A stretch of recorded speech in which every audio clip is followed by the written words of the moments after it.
White house को भरोसा नहीं, क्या इस्तीफा देने वाले हैं FBI डायरेक्टर काश पटेल, जाने क्यों लटकी तलवार। तो वही दूसरी तरफ नेपाल के बाद क्या एक और देश में होगा तख्ता पलट, देश में जोरदार विरोध प्रदर्शन, भारत का करीबी तो चीन का दुश्मन, जानेंगे क्या है मामला। तो वही दूसरी तरफ राफेल विमान का पुराना रडार नहीं बदल रहा फ्रांस, भारत दे सकता है 114 नए जेट का ऑर्डर, क्या राफेल सौदा फिर फंसाएगा।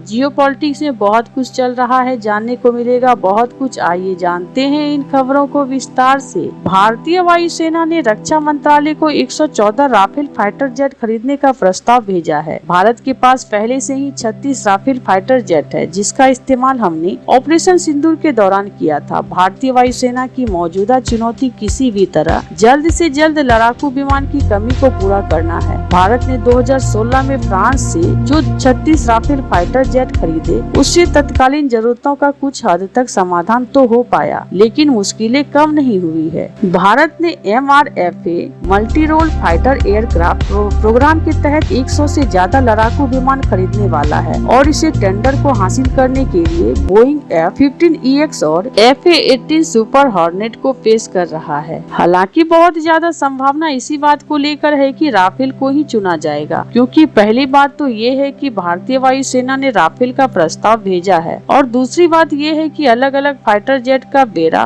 बनाने से सप्लाई चेन से लेकर कई तरह की ऑपरेशनल और हथियारों की इंटीग्रेशन को लेकर दिक्कतें होती है। कुछ रिपोर्ट में तो ये भी बताया गया था कि कैसे राइफल फाइटर जेट की कीमत अमेरिका के F-35 स्टील फाइटर जेट से काफी ज्यादा है। एक F-35 की कीमत करीब 110 से 120 मिलियन डॉलर है, जबकि एक राफेल की कीमत 190 मिलियन डॉलर से ज्यादा है। फिर भी फ्रांसीसी फाइटर जेट के साथ एक बहुत बड़ी दिक्कत है, जिसे सुलझाने की सख्त जरूरत है। दरअसल भारतीय राफेल विमान में तकनीकी रूप से पुरानी रडार सिस्टम का इस्तेमाल किया जाता है और राफेल का अपग्रेडेशन में सबसे बड़ी दिक्कत इसी बात को लेकर है। इसलिए सवाल ये उठ रहा है कि क्या राफेल F4 में GAN रडार है। हालांकि कोई रिपोर्ट में ऐसा दावा किया गया है कि, लेकिन ये पूरी तरह साफ नहीं है। Modern air warfare advance avionics पर निर्भर करती है। किसी भी लड़ाकू विमान का AESA रडार उसका प्रभावी सेंसर होता है। इसके विपरीत भारतीय वायुसेना के बेड़े में शामिल राफेल के पास RBE-2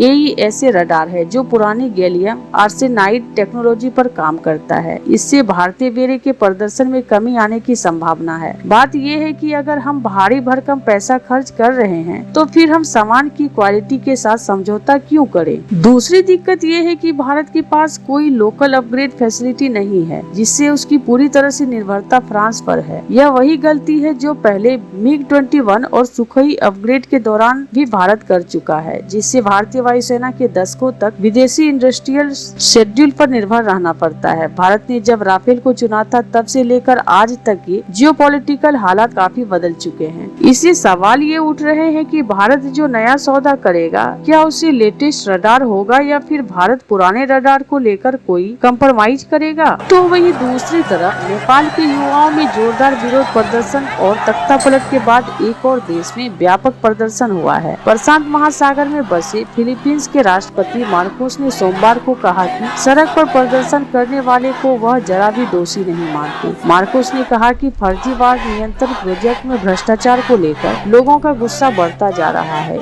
इस आधारभूत ढांचे के प्रोजेक्ट में स्कैंडल से फिलीपींस की राजधानी मनीला में हाल ही के दिनों में कई विरोध प्रदर्शन हुए हैं। यूनिवर्सिटी ऑफ फिलीपींस के परिसर में हुए एक विरोध प्रदर्शन में 3000 छात्र शामिल हुए थे। फिलीपींस की भू राजनीतिक स्थिति बेहद महत्वपूर्ण है। अगर यहाँ कोई राजनीतिक अस्थिरता होती है, तो इसका सीधा असर हिंद प्रशांत क्षेत्र में सुरक्षा पर पड़ेगा। फिलीपींस को लगातार चीन धमकी दे रहा है और इसी वजह से उसने भारत में ब्रह्मोस मिसाइल खरीदी है। फिलीपींस के अब तक के प्रदर्शनों में पहले बहुत ज्यादा लोग शामिल नहीं होते थे, लेकिन रविवार को बड़ी तादाद में लोग शामिल हुए। इस प्रदर्शन को देखते हुए फिलीपींस ने अपनी सेना को रेड अलर्ट पर रखा था। रविवार को हुए प्रदर्शन का संबंध साल 1972 के मार्शल लॉ की घोषणा से भी था, जिसका ऐलान वर्तमान राष्ट्रपति मार्कोस के पिता ने किया था। सोमवार को फिलीपींस के राष्ट्रपति ने सुप्रीम कोर्ट के पूर्व जस्टिस को जांच निकाय का प्रमुख नामित किया है। राष्ट्रपति मार्कोस ने कहा कि अपने गुस्से का इजहार करना या दिखाना है कि आप निराश हैं, या यह दिखाना है कि आप न्याय न्याय चाहते हैं, इसमें गलत क्या है? मैं उनको आरोपित नहीं करूंगा। उन्होंने जोर देकर कहा कि उनके किसी दोस्त या सहयोगी को माफ नहीं किया जाएगा। मार्कोस से उनके कजिन के बारे में सवाल पूछा गया था, जिनका नाम घोटाले में आ रहा है। मार्कोस के कजिन रेमो उल्देज के स्कैंडल में शामिल होने से इनकार कर दिया है। इससे पहले पिछले सप्ताह ही एक निर्माण कंपनी के मालिक ने आरोप लगाया था कि संसद के 30 सदस्यों ने नकद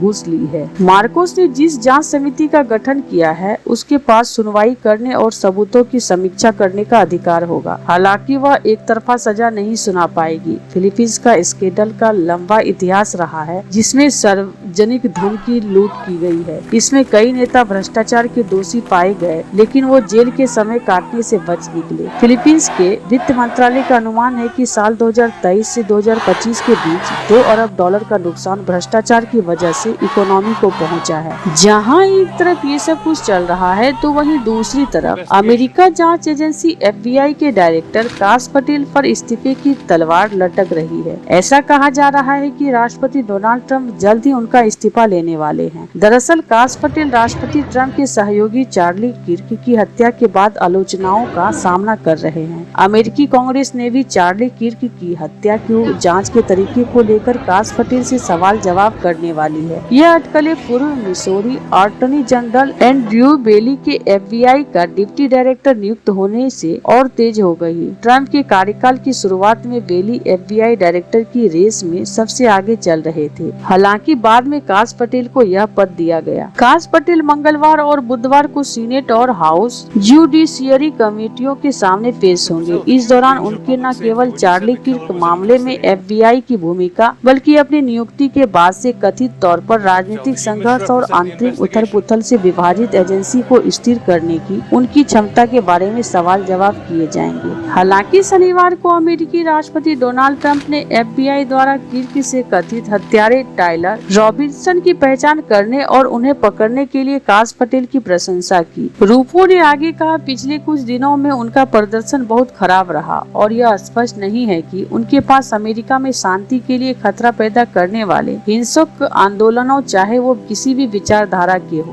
की जांच, घुसपैठ और उन्हें बाधित करने की ऑपरेशनल विशेषज्ञता है या नहीं। उन्होंने आगे कहा, मैं पिछले कुछ दिनों से कई कंजर्वेटिव नेताओं से फोन पर बात कर रहा हूं, जो सभी ट्रंप प्रशासन के तहे दिल से समर्थन करते हैं, और उनमें से किसी को भी इस बात का भरोसा नहीं है कि FBI का मौजूदा ढांचा इस काम के लिए सक्षम है। दरअसल चार्ली किर्क की हत्या के तुरंत बाद काश पटेल ने दावा किया था कि इस गोलीबारी का एक संदिग्ध पकड़ा गया है। वहीं यूटा के ओरेम में गोलीबारी वाली जगह पर मौजूदा पुलिस अधिकारियों ने काश पटेल के दावे का खंडन किया। इससे घंटों तक भ्रम की स्थिति बनी रही। बाद में FBI ने स्पष्ट किया कि घटना के बाद 2 लोगों से पूछताछ की गई थी, लेकिन बाद में उन्हें रिहा कर दिया गया। ऐसे आपको क्या लगता है इन सब मामलों में? आपकी क्या राय है? कमेंट कर जरूर बताएं। जल्द मिलते हैं अगले वीडियो में नई खबर के साथ।